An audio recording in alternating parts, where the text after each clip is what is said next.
Sekretari Amerikan i Tregtisë ka mbrojtur vendimin e SBA-s për të vendosur tarifa ndaj një grupi ishujsh të banuar vetëm nga pinguinët dhe fokat.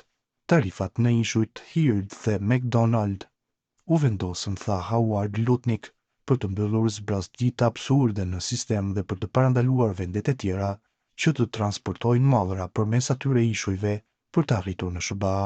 Bëhet e ditur se ishujt janë një nga vendet më të largëta në tokë dhe nuk kanë banor të përhershëm, por ato janë shtëpia e një numër të madh pinguinësh dhe shpendësh deti. Sipas Bankës Botërore, Bashkimi Evropian tashmë aplikon tarifa për këto ishuj, shkruajnë mediat e huaja.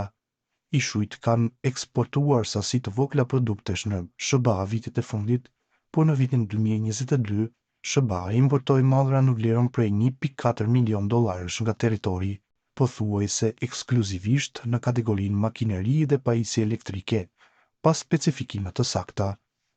Raportohet se lista e Trumpit përfshinte gjithashtu territorin britanik të Oqeanit Indian, i cili është i populluar ekskluzivisht nga personeli ushtarak dhe kërkon një leje për ta vizituar.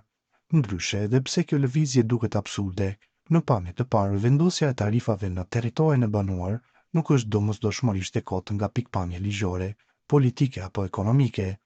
Megjithse territori nuk ka banor, ai administrohet nga Australia dhe vetë territori ka një zonë ekonomike ekskluzive, por më tepër rajonet pa barriera doganore mund të bëjnë një bastion i prodhimit në det të hapur në të ardhmen. Një kompani mund të regjistrojë një depo dhe teknikisht të eksportojë mallra nga atje për të shmangur detyrimet doganore nga Australia ose Azia.